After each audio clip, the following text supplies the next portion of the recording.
dokie, howdy, howdy.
Hey, Scratch Master.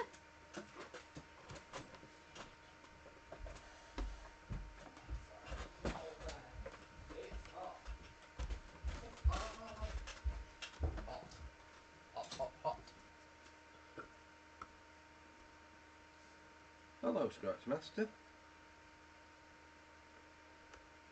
Wow, it's warm. You won't make the word for it. What else have I got to pick up this weekend? I've got to pick up a new washing line. Yeah. But I can't put the washing line up because the post has got to be replaced. Yeah, that's So, right, so if I buy a washing line, we've got it, haven't we? Yeah. We've got to buy a bolt as well, haven't we? And we need to buy a new bolt for the front door. So I want a deadbolt on there.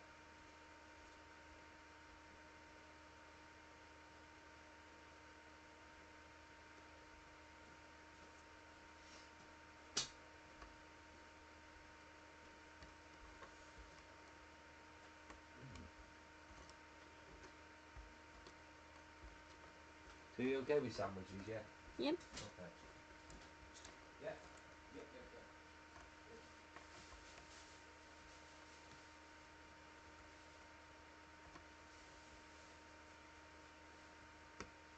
Too damn hot for anything else. Yeah, there's enough bread there. I'll have the crusts. Yeah? Okay. I'll use them up. I'm alright with them.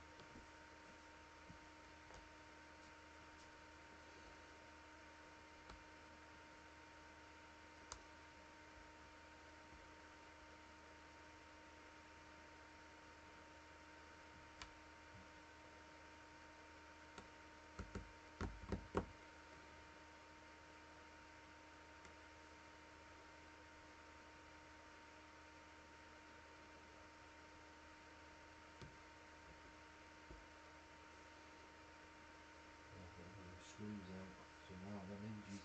There's me Terratech box, that's what I was looking for. You know when we drive a bit in. Well, I found it then. Hey? I found it for you then. I wasn't even looking for it, I was just tight. Yeah, I was looking for it earlier, I couldn't fucking find it. What I need, my Terratech box. I wasn't even, looking for it. I was just pottering about, basically. There's your ratchet driver on it. Oh, that just fits in there.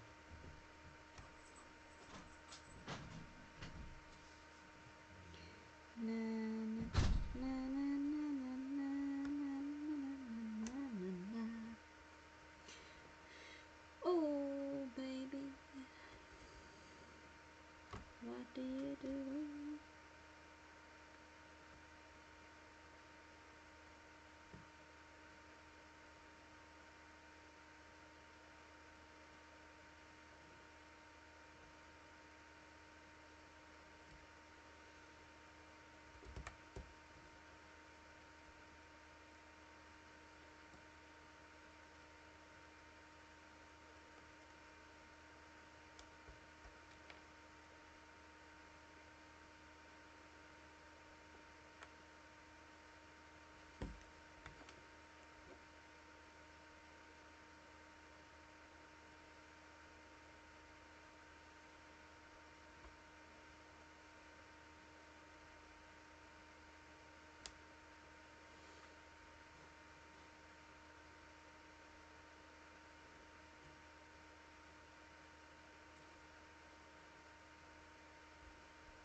I didn't use that ratchet driver.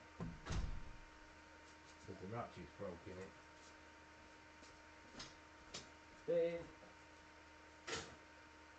Bin it. I don't have a driver here, huh? Loose. Loose.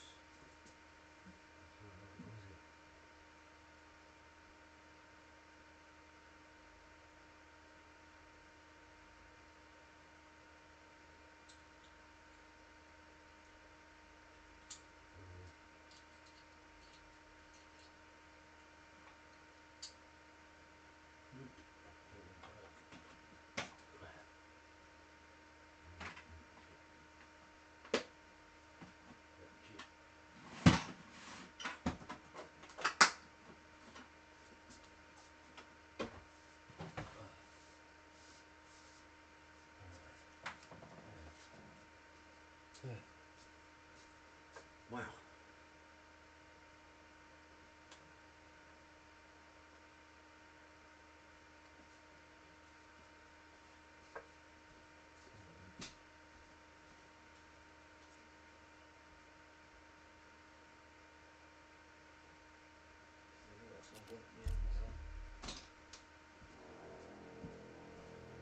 In October 1983, the Nottinghamshire suburb of Keyworth was rocked by the sudden disappearance of 16-year-old Colette Aram. I just knew Colette so well. She was so predictable. I knew something was wrong. And I knew that I had to phone the police. As a massive police investigation was launched, detectives became aware they were dealing with a predator intent on committing a vile and vicious attack. This crime understandably ripped Colette's family apart, and Keyworth itself has never been the same since. But this was a crime destined to taunt detectives and Colette's family for a quarter of a century.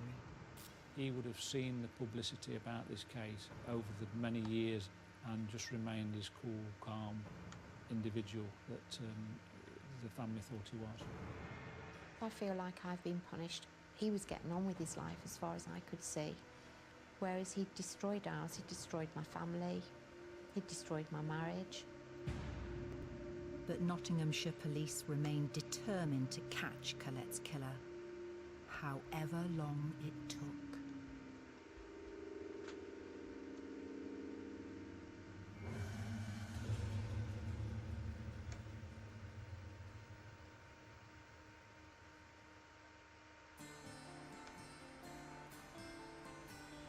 The sleepy suburb of Keyworth lies to the southeast of the city of Nottingham. Keyworth is a very nice village. There is very good community spirit there. I would say it's quite an affluent area. In the early 1980s, Keyworth was home to the Aram family, parents Jackie and Tony, and their two teenage children, Mark and Colette. The Arams are a lovely family. Really nice people to know. Love the kids to bits. And their youngest child, 16-year-old Colette, was the perfect daughter. She was vivacious, bubbly, a bit giddy at times. She could never see any bad in anyone, and she cared about other people too. She was a loyal best friend. Colette was a lovable person, great to get on with. Everybody liked Colette. She was one of these people you could trust. The 16-year-old was enjoying a new, more independent lifestyle, having recently left school and started an apprenticeship as a hairdresser. I think she would have been very good in the hairdressing profession. She was quite an arty person, and she was very interested in the beauty side too. She also liked spending time with her boyfriend. They'd been seeing each other 6 months, and they were a nice, loving couple, suited to each other. At just 16, Colette had her whole life ahead of her. If Colette was here now, I would like to think that she was still this happy, go-lucky, love life, love people person that she was all those years ago. But in 1983, the Aram family was to experience the most devastating series of events. The 30th of October was just like any other day. Colette wanted to make cakes. We had our tea together and had some of the cake, and then she went and got herself ready to go out to her boyfriend's. Colette's boyfriend would usually pick her up in his car. However, on this one particular night, he didn't have the use of any transport. She came in and said that his car was off the road, and she said it was a nice night and she wanted to walk. But Jackie wasn't happy with the arrangement. I said, no, I'm going to take you in the car. And she said, no, Mum, I don't want you to. It's a nice night. I want to walk. Are you sure? Jackie refused to back down, but Colette was determined to walk. Eventually, I said to her, OK, if you're insistent, just be very careful and you make sure that you're home for about 9:30. And she said, OK, Mum, will do. Colette left her home at around 7:50 p.m. on Sunday the 30th of October, 1983. She put her arms around me and said, love you very much, and I'll see you later. And that was it, and she left the house. That was the very last time I saw her. The walk from Colette's house to her boyfriend's would normally take around 20 minutes. Just after she left, Colette's boyfriend telephoned the house. He just asked if she was at home, and I said no. She said to tell you that she'd walked up Nicker Hill to your house. And he said, OK, then I'll go on my bike and I'll meet her. Several minutes later, the telephone rang again. He phoned back and said, I thought you said Colette was walking up Nicker Hill, but I've been all the way round the village on my bike and I can't see her anywhere. When he said that, the alarm bells went and I just knew something was wrong. I knew my daughter, I knew her so well, and I knew that if she'd gone anywhere or called in at anyone's house on the way, she would have made sure that she'd have phoned me. But Colette hadn't called, and Jackie started to panic. I was thinking that maybe a car or something had hit her and that she was lying in a hedge bottom, she'd been knocked over. And I can remember, I think it was my neighbour who said to me, look, Jackie, this is Keyworth. Stop worrying, nothing like this ever happens. And I said, it might be Keyworth, but there's a first time for everything, and I'm telling you, something has happened to my daughter.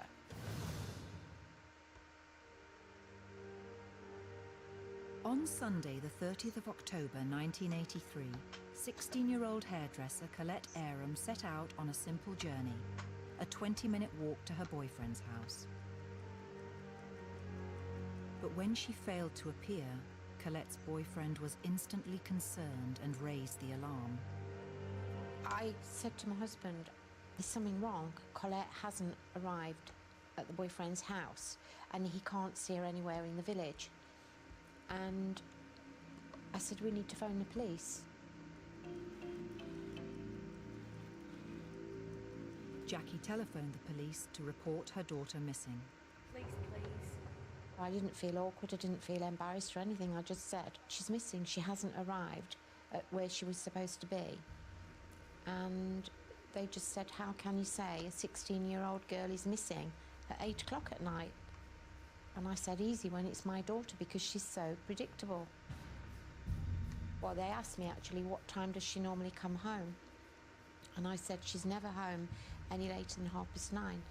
And they said, OK, well, if she hasn't arrived home by 10:30, phone us back again. Jackie and her husband Tony were determined to find their daughter and immediately formulated a plan. I said to Tony, we can't leave it that length of time. You have to go and drive round and see if you can see her. Meanwhile, Jackie started to phone anyone who might have seen her daughter. I rang my aunt and I rang my friend who lived en route, and I believe I rang a couple of her friends. It was like everything was a blur because I was in such a panic. But no one had seen or heard from Colette. Jackie then joined the search. It got to 9:30 and she still wasn't home. And I said to Tony, I can't stand this any longer. I am not waiting till 10:30 to phone the police again. I have to phone them now. When the police arrived, Jackie led them to retrace the route Colette should have taken. The concern kicked in very, very quickly because at that time we didn't know what had happened. We didn't even know if anything had happened. There was no signs of there having been an accident or a struggle. There was nothing, no clues, nothing. It was like she'd disappeared into thin air. As they reached the early hours, the police officers were forced to suspend the search. But Jackie's night was far from over. The police said they'd come the following morning, but we never went to bed that night. We sat up all night, and periodically I'd start to panic and say, you know, what can we do to find her? So I phoned every hospital that I could imagine, and no one had had an accident reported or a girl brought in from a car accident. So I knew that something was far, far more sinister.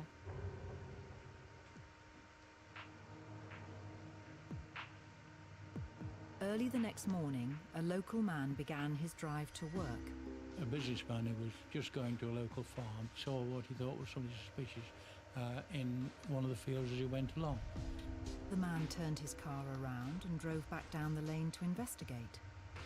He wasn't sure what he'd seen, but he suspected he'd seen a body in the field. The man stopped his car.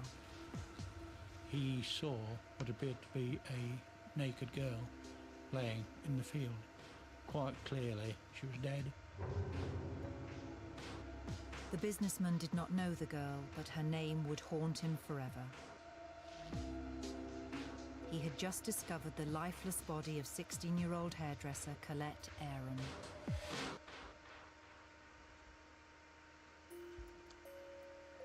There was blood at the scene. I believe it was coming from a head wound. It was clear that she had suffered a sexual assault.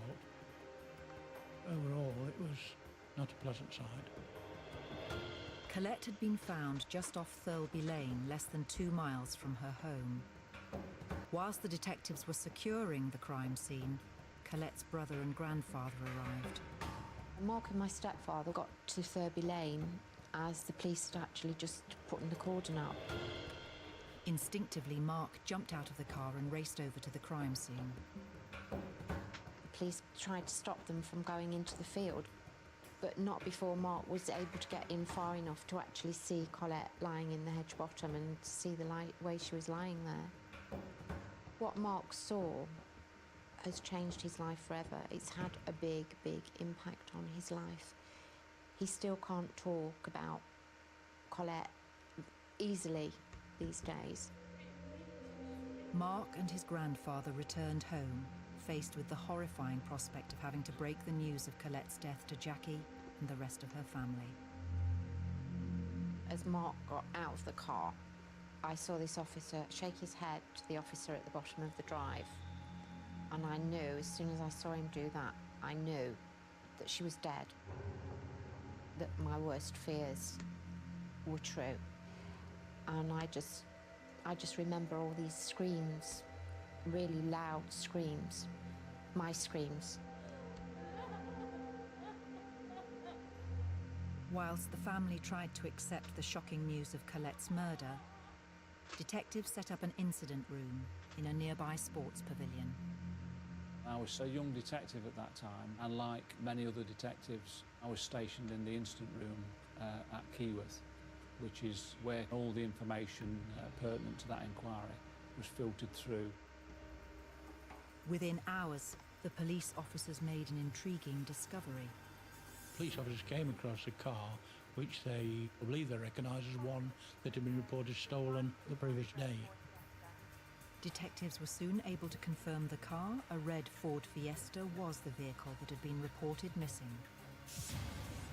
Obviously, alarm bells start to ring because we've had two strange incidents that happened. Colette being missing, stolen car found in the vicinity. We'd be failing our duty if we hadn't given a lot of thoughts to that car, even at the very early stage. The car was stolen 5 miles away from Keyworth in an area called Home Pierpont. Earlier on in that day, at about 4:30, a lady had gone to tend to her horses, and she'd parked up her red Fiesta motor car, left the keys into it, and as she'd gone away from the vehicle was stolen, and she thought it was an opportunist who drove it away. As the detectives learnt more about the theft, they became convinced the car was connected to Colette's murder. At the scene where Colette was found, there were tyre tracks in and out of the field, and there was no mud on Colette's soles of her feet that would indicate that she'd probably been attacked in the vehicle that was suspected to have been involved in this offence, and sadly deposited in the field, and the offender driven away. The detectives painstakingly examined the car for any signs of a struggle and discovered both blood and semen stains. Within hours of the media reporting Colette's murder, police officers were inundated with information from potential witnesses. Information came to the police attention that as she walked to her boyfriend's house, she saw a couple of groups of people, had brief conversations with them. As far as the people were concerned, there was no suggestion that Colette was being followed or anything, and she just seemed a normal, cheerful self. Eyewitness reports revealed that Colette was last seen on the junction of Nicker Lane and Platt Lane, walking towards Willow Brook as expected. But it was another local witness who provided the police with a chilling piece of information. The man had been working in his garden. When he heard a scream, he also heard a car skidding. He went to his gate to have a look, but he couldn't see anything. Of course, he thought nothing more about it, but passed that information as soon as he was aware there'd been the incident. This latest piece of information suggested Colette had been taken just moments after the last sighting. As the investigation progressed, Colette's family struggled to cope with the traumatic circumstances surrounding her brutal murder. You've got the initial shock of, yeah, you know, all your worst fears have been confirmed. And then you suddenly realise, yeah, you know, this is for real. It's not a dream. She's never going to come home. Knowing that she'd actually been raped and murdered. She was murdered for sex. You're right. If you like, for want of a better word. You're right. And I find that very, very difficult to come What to you terms done? with. What did you And when do? Colette's friends heard the news, they were devastated.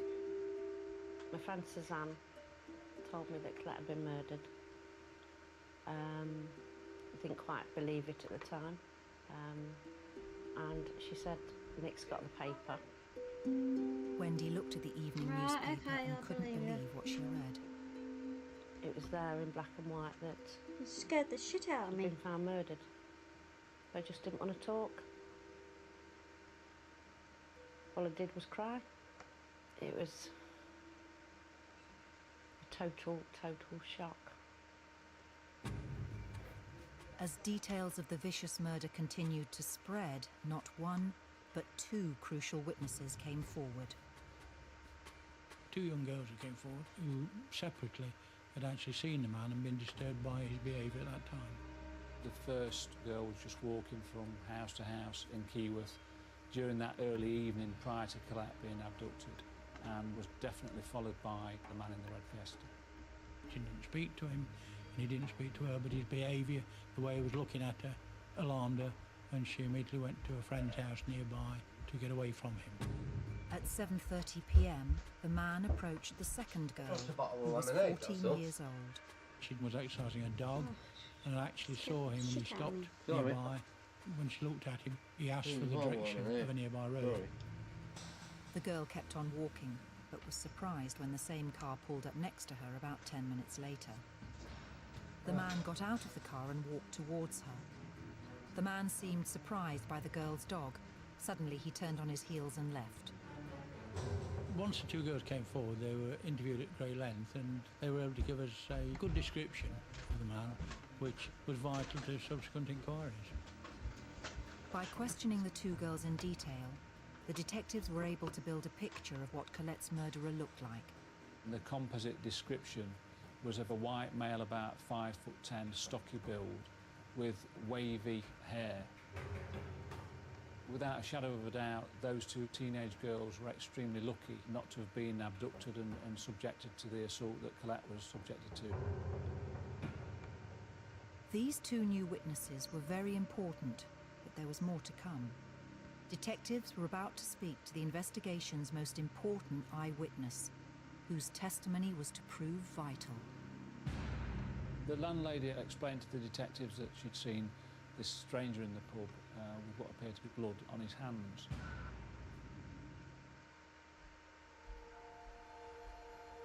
On the evening of Sunday the 30th of October 1983, 16-year-old Colette Aram disappeared as she walked to her boyfriend's house. Colette's body was discovered the next morning, abandoned in a nearby field. A post-mortem revealed she had endured a serious sexual assault before being strangled. The police appealed for information through newspapers and television, generating a wealth of leads. The information provided by one eyewitness who came forward was to prove crucial. The landlady from the generous Britain public house at Costock told the police that a stranger had visited the pub on Sunday the 30th of October between about 8:50 and 9:15 p.m. The man explained he was in the area to visit a friend but had lost his way. Then the landlady noticed something unusual. During the conversation, she noticed he'd got some blood on his hands, and she commented to him. He appeared generally surprised. He then went through to the gents' toilet, to where he washed it off and used the paper towels that were in there. Despite her never having served a customer with blood on his hands before, the landlady had no specific reason to be suspicious. But it's only when the following day, that she heard about the murder of Colette and immediately telephoned to the police. Police officers headed straight over to the pub.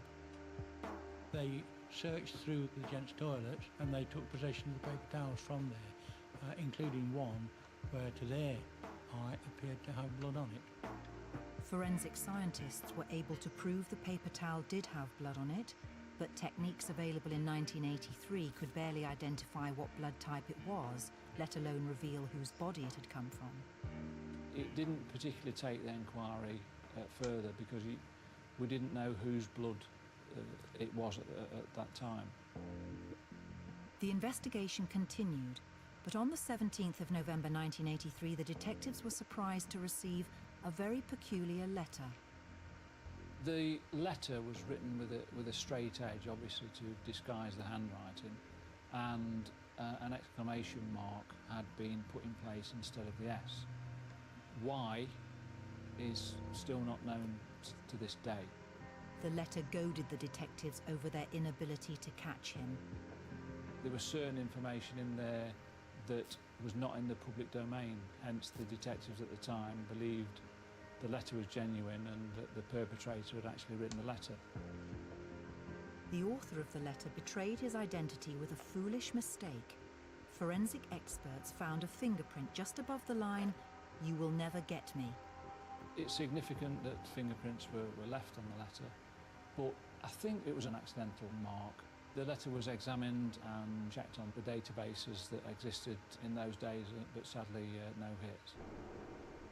The days turned to weeks, the weeks turned to months. Hard work was continued. We were running a full incident room and taking a lot of manpower because it was felt that it was an important case, one that we needed to throw whatever resource we got at it. But despite the evidence found in the early stages of the inquiry, detectives were unable to identify Colette Aram's killer. And as time passed, newer crimes began to demand their attention.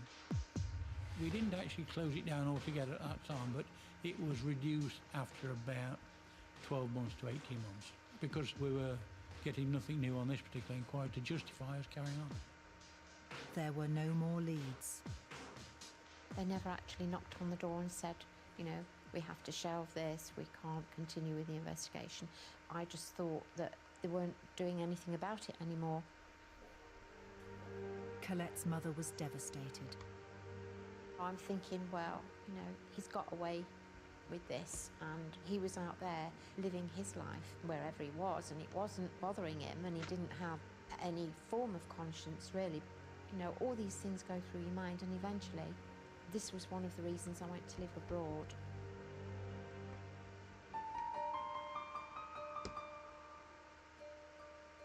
But in the late 1980s, detective work was revolutionised by the introduction of DNA profiling. Each one of us has a unique DNA profile.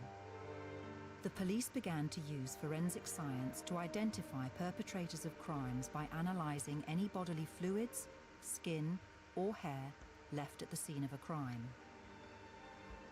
If you could prepare a DNA profile from something deposited by the offender, you could then challenge the National DNA database and potentially identify somebody. And in 1997, Dr. Tim Clayton was given the task of using DNA analysis to identify Colette Aram's elusive killer. My remit was to try and prepare a DNA profile from anything that may relate to the offender, for which we could then search against the national database. And I was fairly optimistic that we would be able to at least attempt DNA profiling. We still had some of Colette's clothing and some various other items like the car mats and various swabbings taken from the vehicle. There were also some of the post-mortem samples available as well. But there was a risk. Dr. Clayton was well aware that his investigations could have repercussions. You've got a limited amount of material available, and the question is, do you commit it to testing now and effectively consume it and destroy it, or do you leave it and think there may be future developments which will give me better tests and better opportunities? And that was the dilemma that I faced in 1997. Dr. Clayton decided to do everything he could to identify the DNA profile of the killer. It's no good having it all in the freezer if it remains undetected. And I'd rather do it and fail than not advance a case. Using samples taken from the post-mortem, the scientist was able to identify Colette's DNA profile. But unfortunately, he had less success when trying to identify the profile of her killer. Most of the exhibits that we tested, a lot of recovered hairs and things, just failed to yield a profile because there was simply insufficient DNA present. Dr. Clayton hoped to have more luck with a set of sealed microscope slides containing semen samples recovered during the post-mortem. Those microscope slides had been kept, so I'd got there a little time capsule, a little sample of sperm from Colette's body, which had been sealed, and so they were obviously a target for us. The forensic scientist got to work. As it turned out, we didn't get the result we wanted. We got a partial result, not a full result. A full DNA profile features 20 markers, 10 that come directly from each parent. Dr. Clayton had found just 3. In the event, it didn't help progress the inquiry much other than provide the partial profile and maybe eliminate some persons of interest from the investigation. Even the paper towel recovered from the Generous Britain pub failed to produce any fresh clues. In 1997, the main object was to try and identify a potential offender. I'd failed in that regard, and eventually the 97 review was wound down. But the murder of Colette Aram would continue to haunt the residents of Nottingham, and Nottinghamshire police remained resolute in their determination to catch the 16-year-old's killer. When this crime happened, it rocked Nottinghamshire, and Keyworth itself has never been the same since. In 2004, the case was to get a new lease of life when Detective Superintendent Kevin Flint was appointed head of Nottinghamshire Police's homicide unit. Every person that's been involved in this investigation has wanted to bring it to a close. So I was as determined as anyone else that worked on it to try and bring it to a successful conclusion. Believing that new advances in DNA analysis could help identify Colette's killer, Detective Superintendent Flint launched a fresh investigation into her murder. We ran the investigation as though it was a murder that had occurred today with a dedicated inquiry team. This case was so big and there was so much information that had been gleaned. If that answer was there to be found, we'd find it. Over the next 2 years, the team painstakingly analysed every last detail of the case. There was in excess of 2,500 statements, 5,000 documents, up to nearly 700 exhibits. Everything was placed on the home's computerised system so that we could examine and identify any new leads in the inquiry. Dr. Tim Clayton was also employed to re-examine all forensic evidence pertinent to the investigation. I have to say I was quite pessimistic because in 1997 I'd thought I'd used everything that was left. We gradually built up a picture of what exhibits were left and came up with a batting plan of what to test. Now, one of the key exhibits was the paper towel, although I was still sceptical whether it was even linked to this particular matter. Using improved DNA analysis methods developed during the 24 years since the police had first found the paper towel, the scientist was able to search for traces of blood and semen. We picked up mixtures of DNA, effectively people's DNA profiles superimposed on each other. And when I looked at these, most of these mixtures appeared to be just two people, one male, one female. Intrigued, Dr. Clayton compared the sample to the one full DNA profile he had recovered in 1997, that of Colette Aron.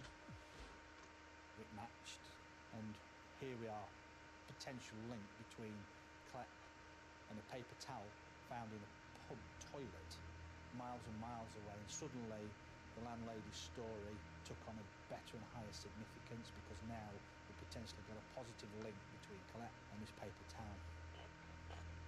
Suddenly, Dr. Clayton realised he was finally on the brink of discovering the full DNA profile of Colette Aron's murderer.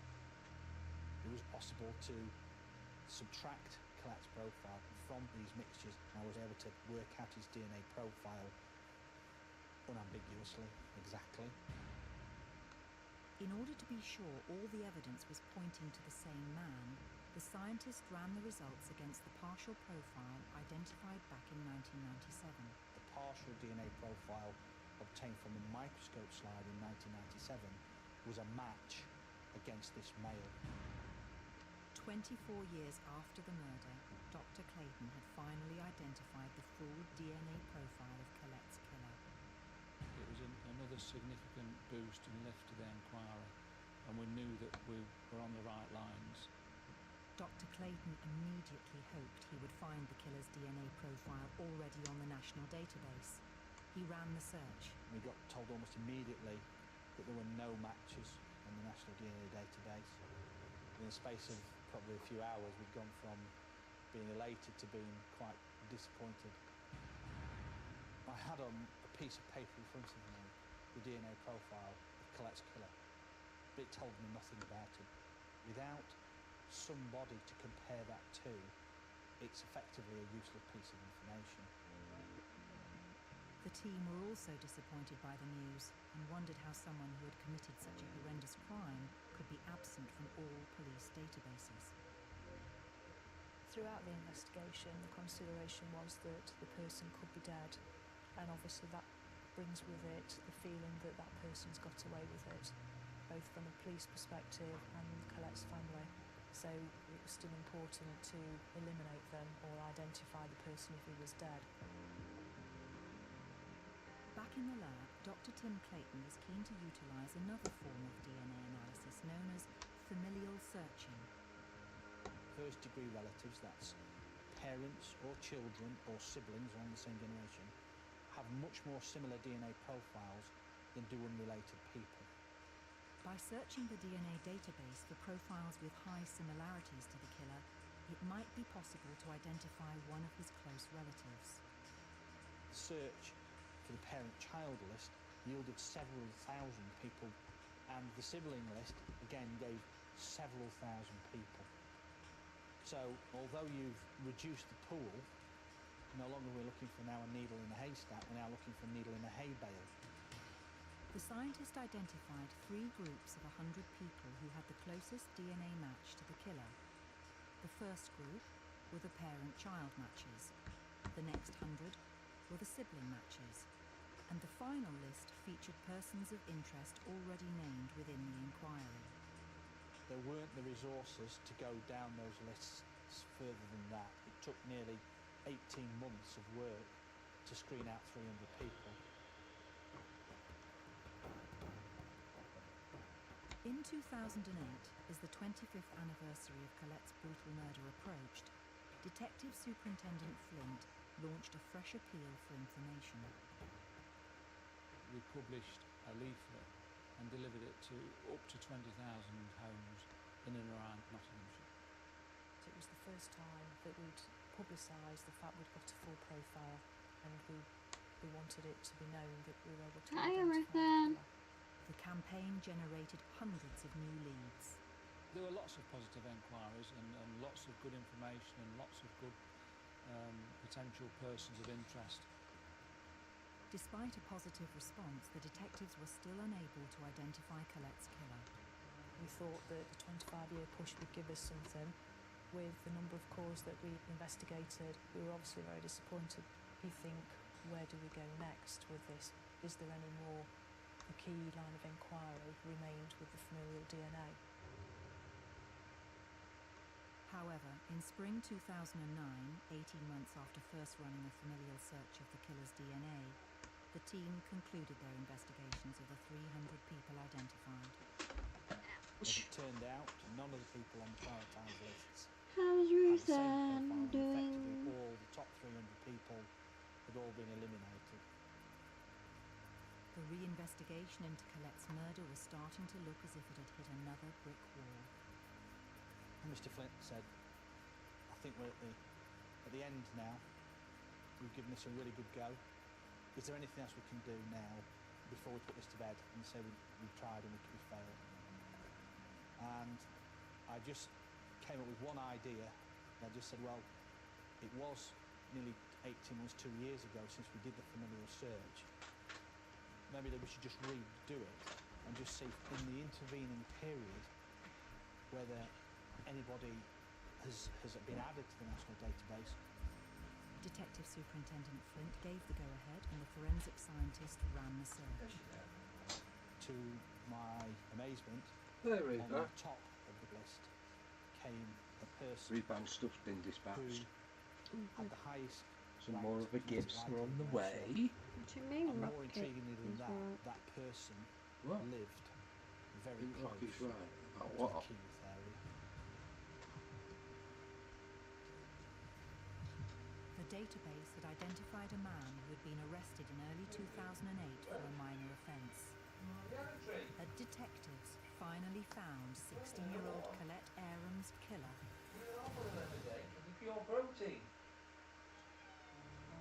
25 years after Colette Aram's blood-soaked body was found on farmland in Nottinghamshire, detectives were finally close to identifying her killer.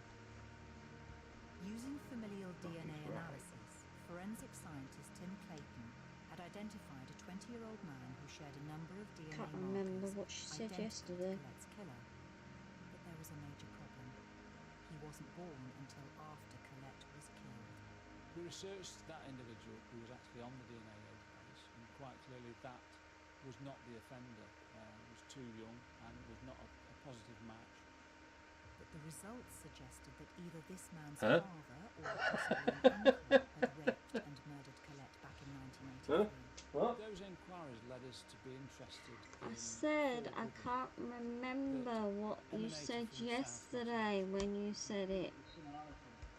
Any of those individuals could have been the offender. That rocket was right. The detectives people started to guess investigate anymore. the lives of the Neither four do brothers I. and were No surprised to idea discover what they had people been guess. raped. I know you said that it was the Leaning Tower.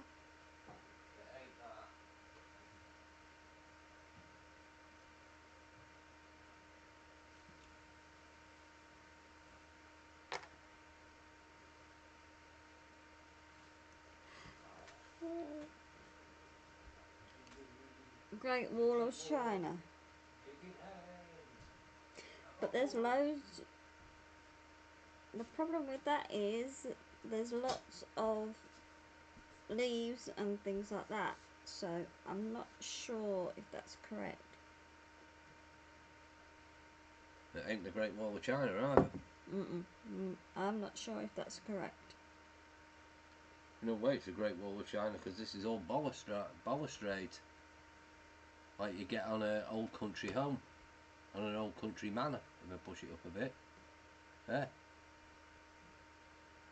See? Stone balustrade, and then there'll be a top on it. Stone cap.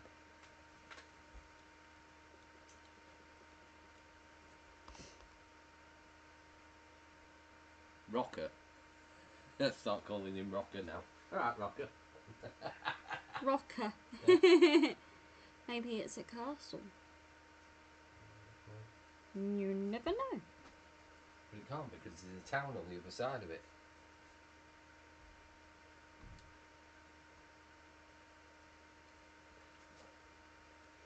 But it's of something.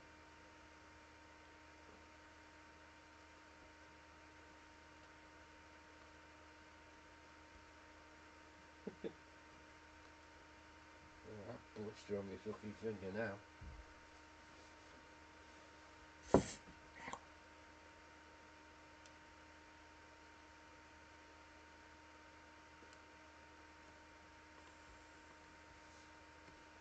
Not part of that.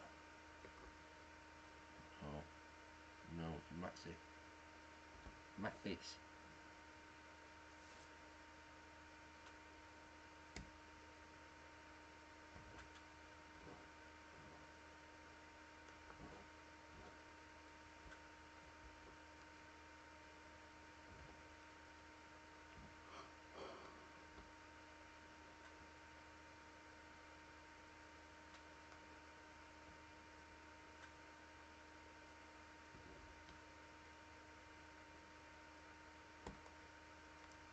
Tell you what, I feel like I live in freaking town this week. Hey! That's it. Mm-hmm. I found a bit.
There's another one going up. Yeah, see another one. There's another one here. Not one there. No. No.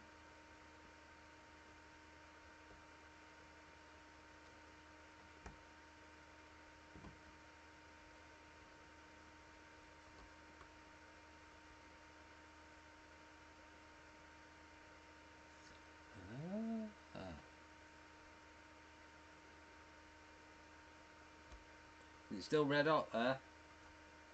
Red hot here.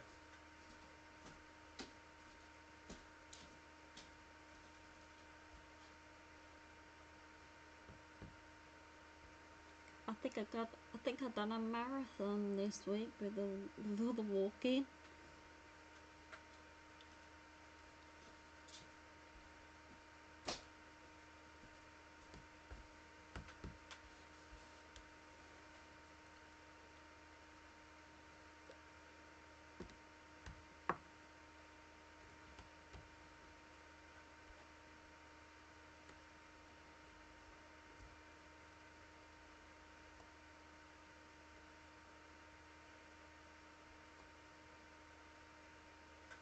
And that's where all that bit was for, look.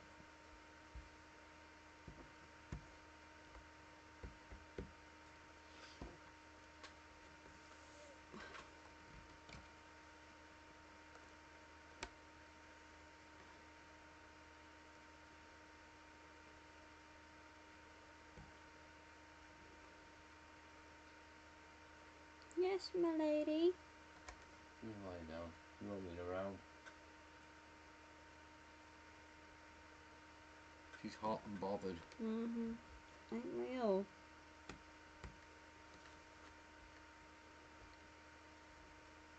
Yeah, because this is a stone top. Mm-hmm.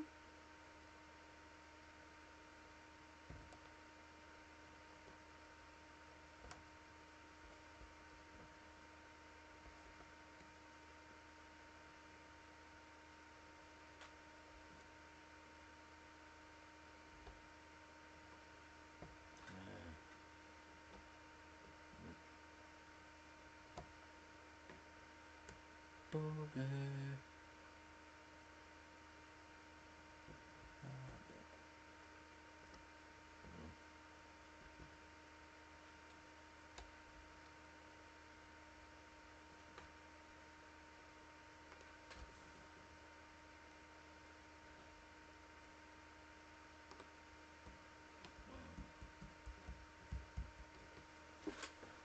You okay, kitty?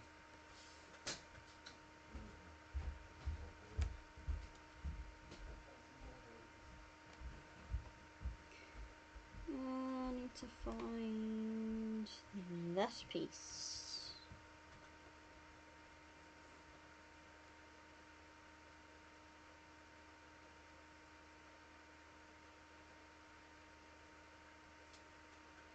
If it's in with this lot.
Sometimes a little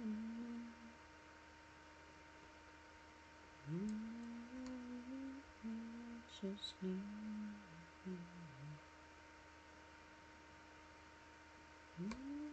simple dreams written down later.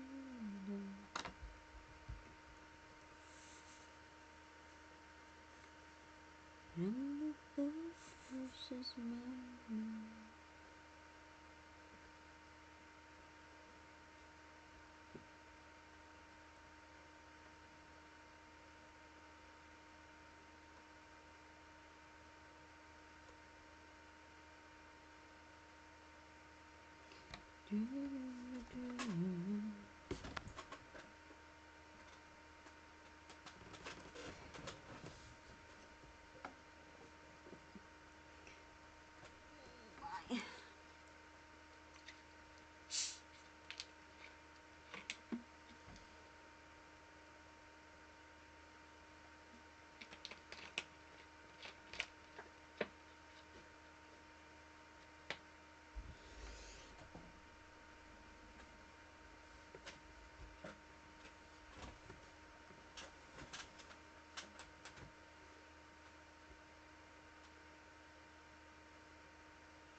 I am going to push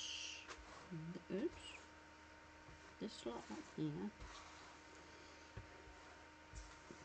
for the moment.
Based in the home Pierpont area. We found out that the family home overlooked the site where the car was stolen from near the riding stables. The family also had connections to Keyworth. We felt we were into the right family to find the offender. Specifically, the detectives discovered that one of the men actually lived in Keyworth at the time of Colette's murder. His name was Paul Hutchinson. Hutchinson married and moved to Keyworth with his wife in 1983. It was quite surprising to find that he was a few streets away from Colette's address. There's no suggestion that he knew Colette or actually knew the family. As the detectives continued to explore the lives of all four brothers, they became aware of a complication. We found out that one of the siblings had died recently, so that was a blow initially to think how we're going to eliminate this person. Despite the circumstantial evidence pointing to Paul Hutchinson and the revelation that one of the brothers had passed away, the detectives couldn't rule anyone out. We couldn't rate one higher than the other. Hence, we took the decision that all three surviving brothers would be arrested, and the only way to effectively eliminate was to obtain each individual's DNA. On the morning of Monday, April the 7th, 2009, police officers carried out simultaneous raids on 3 properties in the Nottingham area and arrested 3 men on suspicion of murder. 2 out of the 3 brothers were cooperative and helpful and assisted the police. The other brother was uncooperative, and the officers felt that he was quite worried upon arrest. Each of the men was taken into custody, where DNA samples and fingerprints were collected before being sent for immediate analysis. In the interviews that followed, one of the brothers, Paul Hutchinson, continued to be evasive. One of the brothers had reserved his right to remain silent and effectively went no comment through all the interviews that were put to him. With events developing rapidly, Detective Superintendent Flint telephoned Colette's mother, Jackie. He said, "Where are you?" And I said, "I've just come in from shopping." And I said, "Why? If you've got something to tell me, have you got some news for me?" And he said, "Well, we've got 3 brothers in custody, and we know that it's going to have to be one of them." And I just broke down.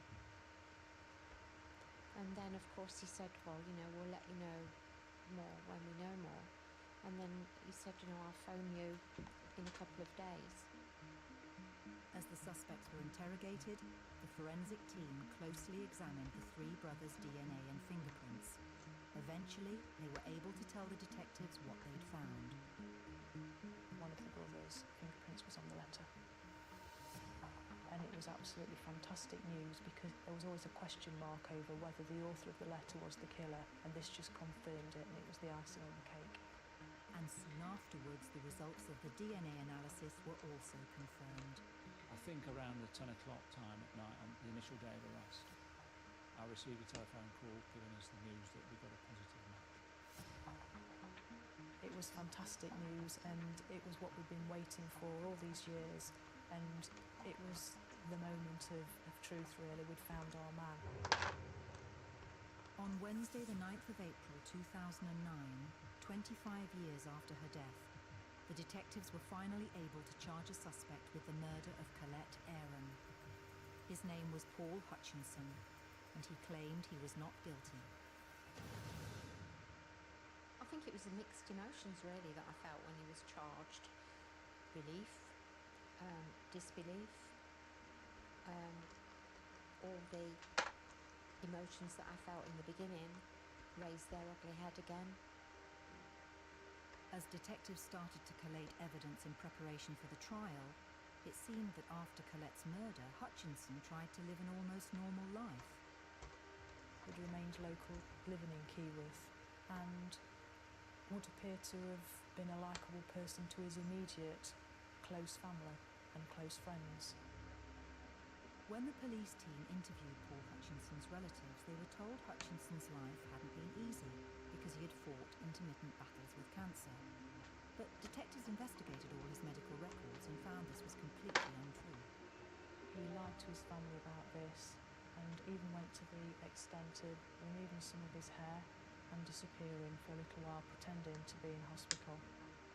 Even back in 1983, during door-to-door inquiries immediately following the murder, Hutchinson claimed to have been in hospital receiving treatment. His family were obviously unaware in relation to the fabrication about the cancer.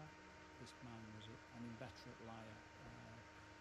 He made a career out of telling lies, particularly with his close members of his family. Paul Hutchinson's murder trial was due to take place in spring 2010. Okay, But as we're the date done. See you approached, later. Hutchinson suddenly became cooperative. Ultimately, we received the defence statement where Paul Hutchinson blamed his dead brother for committing this atrocious offence. The tale he told was that his brother committed the offence and told him about it thereafter. But unbeknown to Hutchinson, the detectives had already acquired a sample of his late brother's blood from the hospital in which he had been treated before he died. We managed to obtain that individual's DNA, and with the cooperation of the deceased brother's family, we were able to eliminate him from the inquiry. With his accusation of his dead brother discredited, the suspect had a sudden change of heart. Thankfully, when he looked at the weight of evidence against him, he decided to change his plea to guilty and ultimately pleaded guilty to the murder of Colette. In January 2010, Paul Hutchinson was sentenced to life imprisonment for the murder of 16-year-old Colette Aram.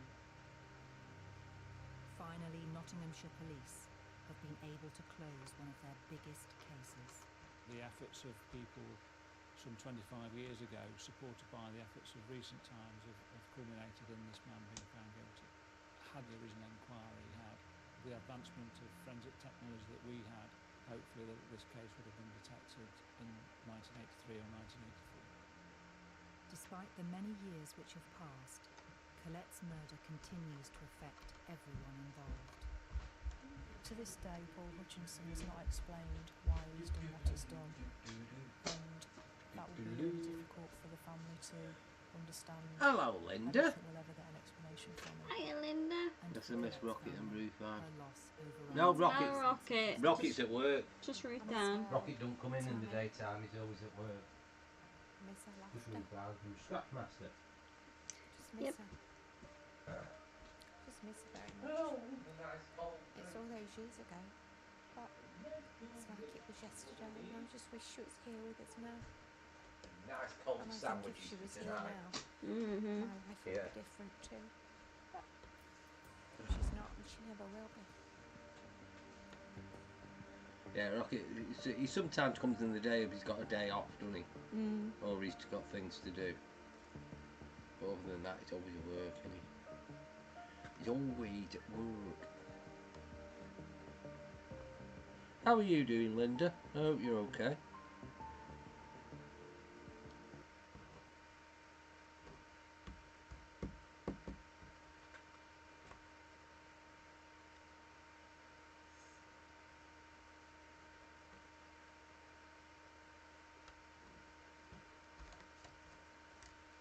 There's a lot of roses, isn't there? Mm-hmm.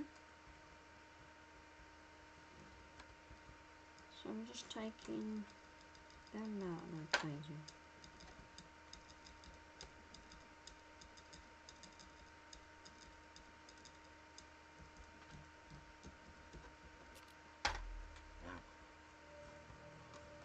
It's cooling down upstairs, got the windows open, it's blowing through. But I still need to buy that fan system, don't I? Mm. I'm going to make the loft arch out of this or this. It's Yeah? total madness, it's shock. I reckon this. You know, I just got to get there and I've I know got to it's get there as heavy. quick as possible. But that'll work. It'll work. And use it. Yeah, that'll work. I'll use that panel. Get it measured up and then get that cut. And what I'll do, get the other timber and I'll just cross brace two of them together. What is Yeah. revealed can be very hurtful and painful. And then drill a giant hole in the middle of it and put a car radiator fan in it. A killer tricked. Covert technology the police can't even discuss on camera. And that should suck all that hot air out of the house. Ah. Shit, you know, about 2,000 cubic foot of money.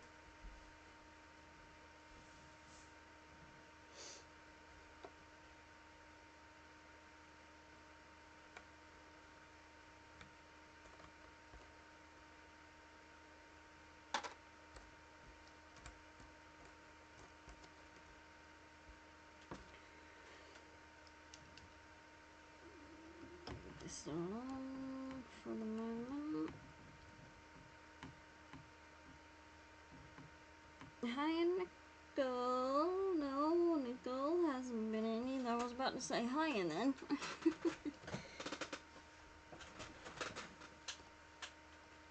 No, but I have spoken to her though.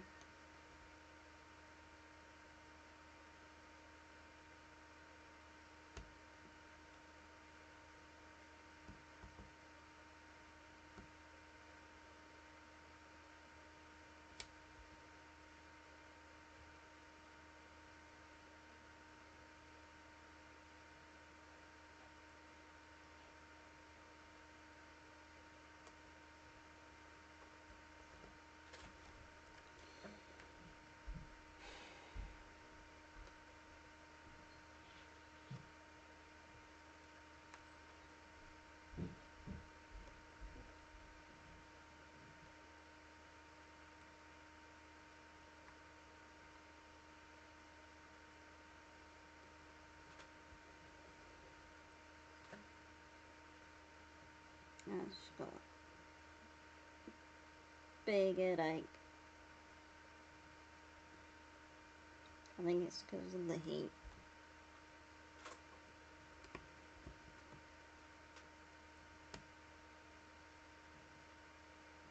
And I've been running around like a lunatic. I'm okay. I had my bloods done today, so we'll see what happens with that. I'll get me got my first appointment tomorrow. So other than that, that's all I'm gonna say. I'll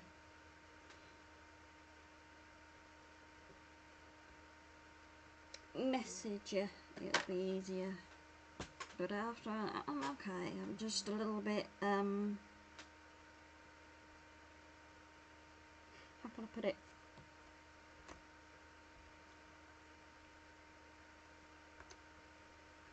Just a bit numb, or just, I don't know, just feel a bit weird.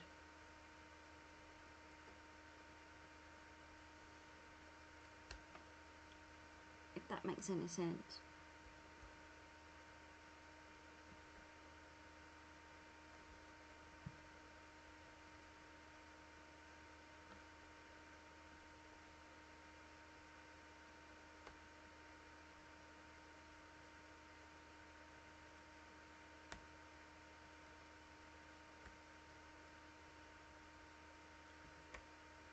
Just my head's all over the place, I guess. That's probably what it is.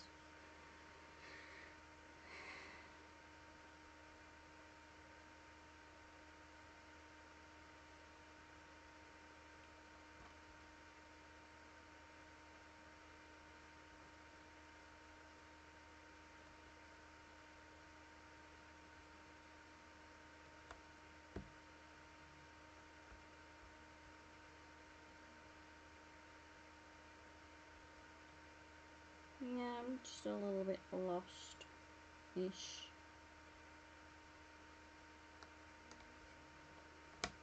So I did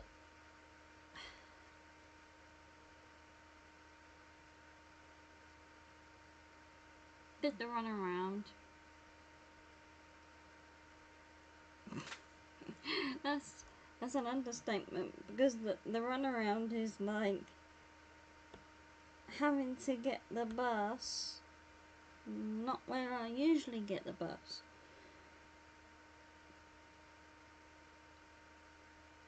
And it's bloody long walk. Especially when it's hot.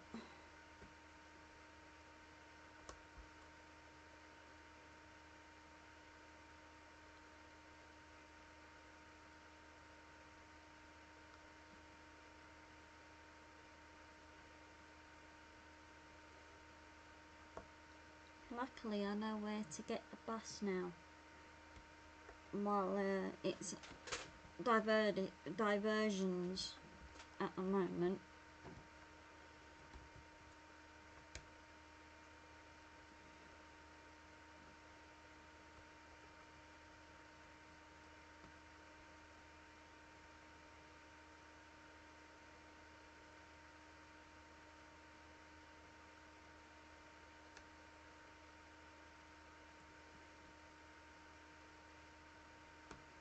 Is that there are other routes, not a long way round.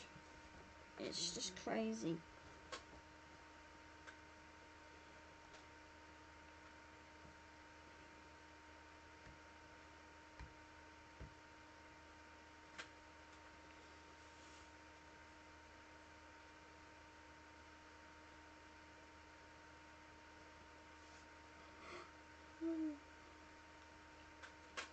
Excuse me.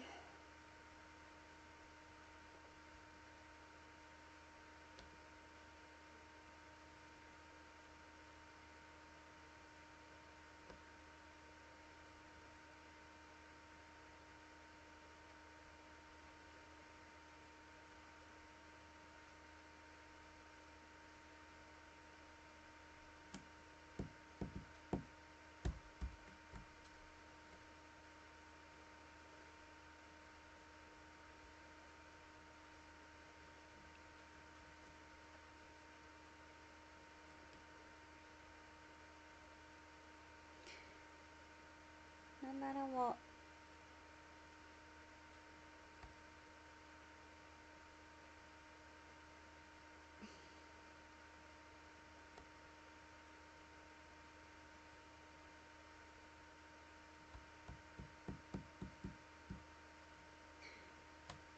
Oh, here.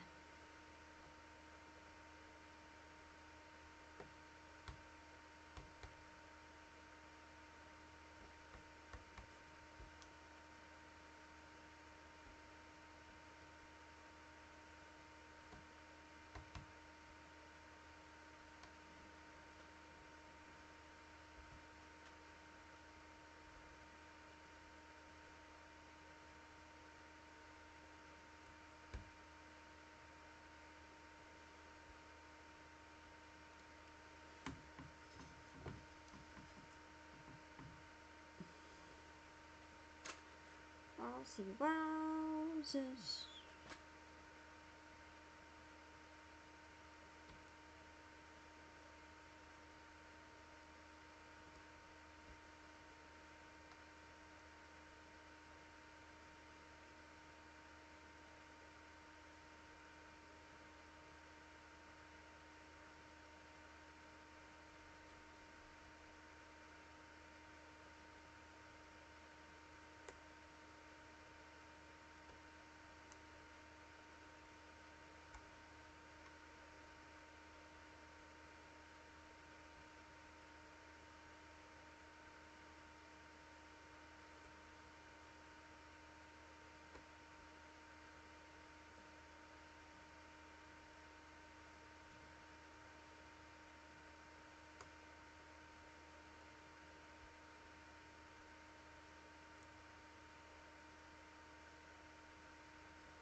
You know me, I'll be alright.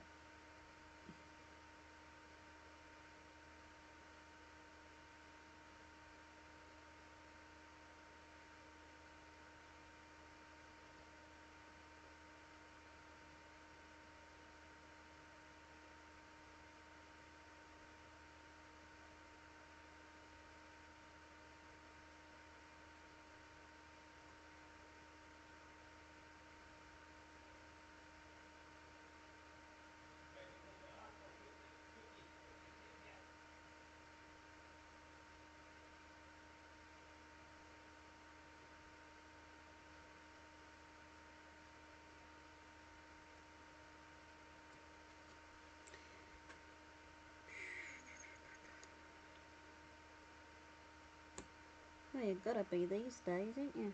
Yeah.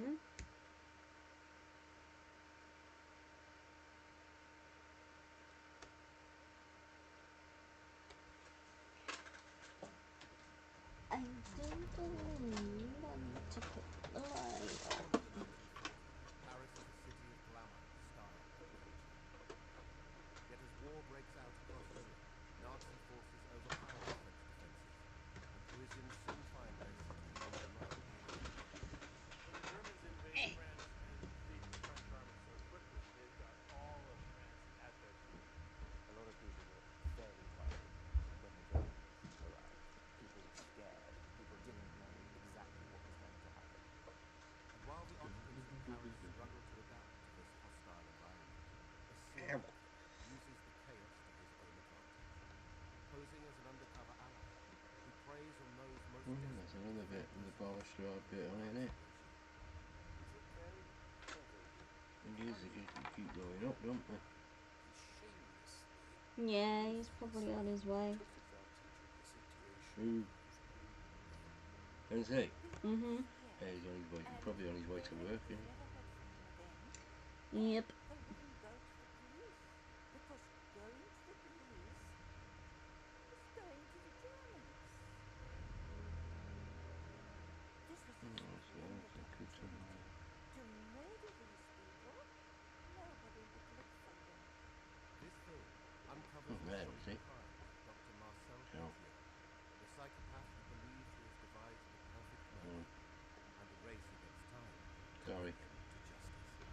Sorry.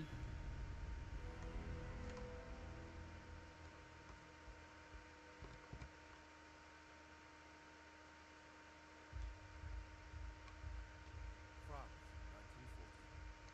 Only 20 years since it had been the central battleground of the First World War, the nation is under threat once again.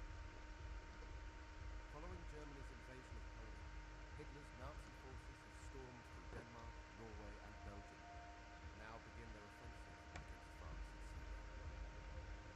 And although the nation has bolstered its military and strengthened its defences since the last conflict, the ferocity of the Nazis' assault on the country's northern border is relentless. It came as a huge surprise. Within 5 weeks, the French army was completely obliterated. France was in a state of panic and chaos. You had 10 million people flee. It's confusing, isn't it? Mm-hmm. It's all this jaggedy bit, isn't it? Yeah. Bye, there you go, Linda. Take care. And there you go.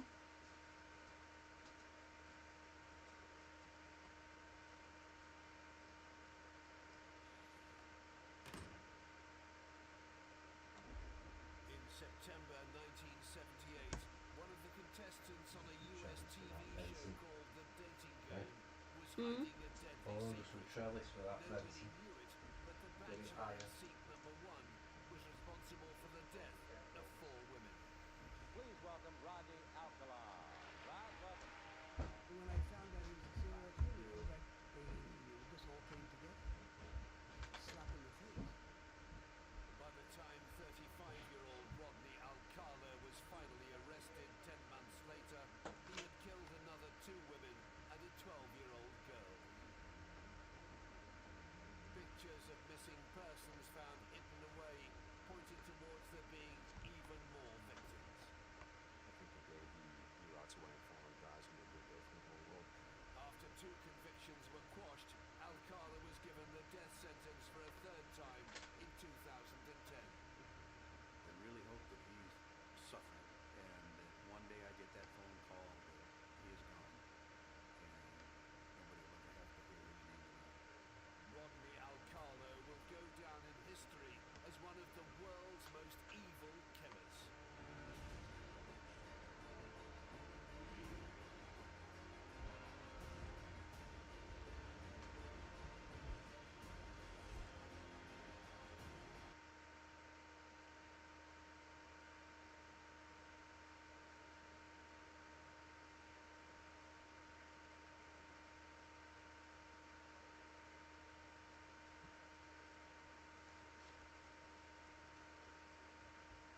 Right, I'm gonna call it now. Thank you so much for joining us. I will be live later on. Take care of yourselves, stay safe, and I'll see you later. Lots of love. Bye everybody.